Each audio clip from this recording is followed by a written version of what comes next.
En Estados Unidos, el FBI arrestó al principal sospechoso de la filtración de los documentos del Pentágono. Se trata del líder del grupo online de gamers religiosos y aficionados a las armas, donde se publicaron por primera vez los archivos. El hombre de 21 años era miembro de la inteligencia de la Guardia Aérea. Tenemos reporte desde Washington. En Francia, jornada número 12 de protestas contra la reforma pensional de Emmanuel Macron. Los sindicatos convocaron las marchas un día antes de que el Consejo Constitucional decida sobre la legalidad del texto. Según el gobierno, la participación cayó a menos de 400.000 personas en todo el país. Ucrania se plantea su ingreso a la OTAN como única opción para la seguridad futura del país, al tiempo que insta a la alianza a aumentar su presencia militar en el Mar Negro a través de una estrategia conjunta. En respuesta, Rusia plantea no renovar el acuerdo de exportación de granos que expira el 18 de mayo. Buenas tardes, bienvenidos a las noticias de France 24 en español. Soy Rosa Pérez Masdeu y es para mí un gusto acompañarles. Abrimos esta edición informativa en Estados Unidos con la noticia del día, y es que el FBI ha detenido a un sospechoso por la filtración masiva de documentos secretos del Pentágono. Se trata de un hombre de 21 años identificado como Jack Teixeira, miembro de la inteligencia de la Guardia Aérea de Massachusetts y que lideraba el grupo online de gamers religiosos y aficionados a las armas, donde se publicaron por primera vez los archivos clasificados antes de propagarse por otros portales de Internet. El fiscal general de Estados Unidos confirmó la detención. El Departamento de Justicia arrestó a Jack Douglas Teixeira en relación con una investigación sobre la supuesta extracción, retención y transmisión no autorizada de información clasificada de defensa nacional, compartiéndola como empleado de la Guardia Nacional de la Fuerza Aérea de los Estados Unidos. Previamente, nuestro corresponsal en Washington, Cristóbal Vázquez, nos explicó qué consecuencias legales enfrenta el sospechoso de la filtración, que el Pentágono calificó de acto criminal deliberado. Grandes consecuencias legales. Por cada documento que fue filtrado, podría Teixeira afrontar hasta 10 años de cárcel, es decir, podría incluso llegar hasta la cadena perpetua, contando la cantidad de documentos que se filtraron, que pusieron en la lupa las actividades de espionaje de Estados Unidos. Y obviamente lo que está diciendo el fiscal general del Departamento de Justicia es que será acusado de espionaje, el acta de espionaje que no solamente pone en riesgo la seguridad de Estados Unidos, sino que le da ventaja con esta información a enemigos de Estados Unidos. Así que 10 años por cada papel que fue filtrado podría afrontar este joven Jack Teixeira por haber filtrado estos documentos que efectivamente, como lo dice el Pentágono, independientemente de cuál haya sido la motivación de haber compartido esta información confidencial, pues no se justifica. Y lo que están diciendo muchos acá en Washington, en el Congreso y en la Casa Blanca, incluso Biden desde Irlanda, dijo que tiene que haber una revisión exhaustiva sobre cuáles son los mecanismos para acceder a esta información y quién exactamente está accediendo a esta información confidencial que termina en la mano de adultos jóvenes como Jack Teixeira, que termina compartiéndolo en redes sociales y se termina haciendo viral. Y continúa la batalla legal en Estados Unidos por el acceso a las píldoras abortivas. El fiscal general anunció que el Departamento de Justicia va a recurrir ante la Corte Suprema la decisión de ayer de un tribunal de apelaciones que preservó temporalmente el acceso a la píldora, pero con restricciones. Con este proceso, además, está en juego la autoridad de la FDA para imponer el criterio científico en la autorización de medicamentos. Y en otras noticias, en Francia se desarrolló la jornada número 12 de protestas contra la impopular reforma de las pensiones de Emmanuel Macron, un día antes de que el Consejo Constitucional decida si el texto está amparado por la Constitución de la Quinta República Francesa. Según el Ministerio del Interior, 380.000 personas habrían participado este jueves en las protestas a nivel nacional, mientras que el sindicato CGT eleva la cifra a más de 1 millón. En todo caso, ha habido una bajada de la participación respecto a la jornada anterior. Previamente, nuestra periodista en París, Natalia Ruiz, nos reportó los detalles de la jornada y lo que se espera de mañana. Esta jornada de manifestación número 12 se desarrolló de manera muy similar a las anteriores, con algunos disturbios a lo largo del recorrido y sobre todo al punto ya final, como por ejemplo aquí en la Plaza de la Bastilla, donde la policía ha utilizado gases lacrimógenos para dispersar a algunos manifestantes. Según los sindicatos, en la capital marcharon 400.000 personas, una cifra que el Ministerio del Interior dividió por 10, tan solo 42.000 según las autoridades francesas. En todo caso, la continuidad de todas estas movilizaciones desde hace más de 3 meses está suspendida a lo que ocurra este viernes con la decisión del Consejo Constitucional, que determinará si el texto de la reforma pensional es exequible o no, ya sea en su totalidad o tan solo parcialmente. Los sindicatos han dicho que una vez conozcan esta decisión, a comienzos de la próxima semana determinarán cuál es el plazo a seguir.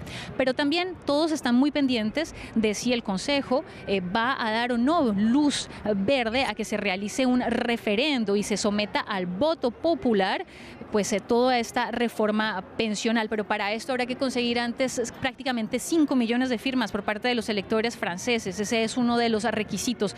Varios de los sindicatos han dicho que están seguros que los pueden conseguir y que bien van a ponerse en esta tarea. Mientras se conoce esa decisión, el presidente Emmanuel Macron dijo que ya a finales de este viernes, una vez se conozca entonces ese veredicto del Consejo, pues citará a los sindicatos a una reunión en los próximos días.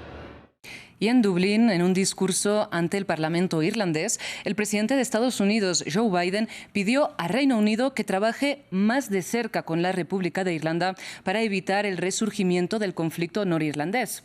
Recordemos que Biden emprendió una visita oficial por la isla de Irlanda para conmemorar los 25 años de la firma de los llamados Acuerdos de Viernes Santo, un entendimiento mediado por Washington que puso fin a décadas de conflicto armado nacional religioso en Irlanda del Norte, entre los republicanos, partidarios de unirse a la República de Irlanda, y los loyalistas, los que quieren permanecer en el Reino Unido. Y actualizamos ahora las noticias de la guerra en Ucrania, porque ante la petición de Kiev de una mayor presencia de la OTAN en el Mar Negro, Rusia se declara reacia a extender el acuerdo de granos, un acuerdo que, si se anula, podría llevar a una grave crisis alimentaria a nivel mundial. El informe es de Samuel Salgado. El Mar Negro como escenario clave de confrontación en la guerra. El ministro de Relaciones Exteriores de Ucrania lanzó una controversial propuesta a la OTAN que encendió las alarmas en Rusia. El Mar Negro es fundamental para hacer que toda Europa sea pacífica y orientada hacia el futuro. Lamentablemente, el Mar Negro también es una prueba de lo rápido que pueden deteriorarse las cosas si se descuidan las amenazas. Kuleva propone integrar los sistemas de defensa aérea y antimisiles ucranianos con los aliados de la OTAN en el Mar Negro. Y en el Mar Báltico, este último controlado en su mayoría por la OTAN y con el reciente ingreso de Finlandia a la alianza. Rusia teme que ocurra lo mismo en el Mar Negro, zona marítima esencial para el comercio y para su postura militar. El Kremlin respondió a la propuesta de Kuleva. El Mar Negro nunca se convertirá en un mar de la OTAN. El mar es compartido por todas las naciones litorales y debe ser un mar de cooperación, interacción y seguridad. La seguridad debe ser indivisible. Prueba de la importancia estratégica del Mar Negro es el acuerdo de granos, pactado paralelamente por Rusia y Ucrania con la ONU y Turquía. La más reciente extensión del pacto expirará el 18 de mayo y Rusia se muestra renuente a extenderlo debido a las restricciones que impiden la salida de sus granos y fertilizantes. En el campo de batalla, Bakhmut sigue siendo epicentro de la guerra. Los rusos afirman que controlan casi la totalidad de la ciudad. Las tropas aerotransportadas apoyan el avance de las tropas de asalto, bloqueando el envío de reservas del ejército ucraniano a Bakhmut y la posibilidad de una retirada de las unidades enemigas. La caída de la ciudad de 70.000 habitantes antes de la guerra sería una victoria simbólica para Moscú y le daría más fácil acceso a urbes más grandes de Donetsk como Kramatorsk y Sloviansk. Y en Rusia, el opositor político encarcelado, Alexei Navalny, está nuevamente en un grave estado de salud, según declaró su equipo legal. El abogado de Navalny afirmó que su cliente no recibe atención médica a pesar de estar enfermo. Además, aseguró que no excluye un nuevo intento de envenenamiento contra Navalny. Desde Moscú, nuestro corresponsal Xavier Colás nos amplía. Los colaboradores de Alexei Navalny están preocupados. El líder opositor está aislado en la cárcel, está enfermo y lleva semanas perdiendo peso, hasta 8 kilos en las últimas 3 semanas. Desde su entorno llegan mensajes preocupantes porque creen que podría estar siendo víctima de algún nuevo tipo de envenenamiento, esta vez un envenenamiento lento, distinto del que sufrió en el año 2020 y que casi le cuesta la vida. Al parecer Navalny en los últimos días se ha quejado de fuertes dolores en el estómago. Desde la cárcel donde está recluido a unos 250 kilómetros de Moscú aseguran que no le están maltratando, pero el hecho es que el viernes pasado hubo que llamar a una ambulancia para que el líder opositor fuese atendido. Desde el entorno de Alexei Navalny denuncian además que el líder opositor no tiene en estos momentos acceso ni a la comida que le están enviando ni a los medicamentos. Así que solo depende de lo que ahora mismo le están suministrando en la prisión. Y en otras noticias, este jueves, 2 ONG publicaron un reporte sobre el alarmante aumento de las ejecuciones en Irán. De acuerdo a las dos organizaciones, Teherán ejecutó a cerca de 600 personas en 2022, incluyendo un marcado repunte desde que comenzaron las protestas contra el gobierno en septiembre tras la muerte de la joven kurdo iraní Mahsa Amini. Un escalofriante informe elaborado por dos grupos, Juntos contra la Pena de Muerte e Iran Human Rights, evidencia un aumento del 75% de las ejecuciones en Irán el año pasado, sobre todo desde que comenzaron las protestas a escala nacional en septiembre, tras la muerte de Mahsa Amini bajo custodia policial. Los autores del informe afirman que Teherán está recurriendo a la pena capital para sofocar la revuelta. La pena de muerte se utiliza para intimidar a la población, para demostrarle que el gobierno tiene el control sobre su vida o su muerte. Amnistía Internacional afirma que, este año, las autoridades iraníes han ejecutado al menos a 94 personas solo en enero y febrero. Las minorías étnicas representan una proporción alarmante. El 30% pertenecen a los grupos kurdo y baluchi. Otros grupos son los ahwazíes y los azeríes. Estas minorías forman parte del mosaico multiétnico de Irán. Tienen reivindicaciones políticas, algunos quieren la independencia o más autonomía. Y la única forma de silenciarlas es la pena de muerte.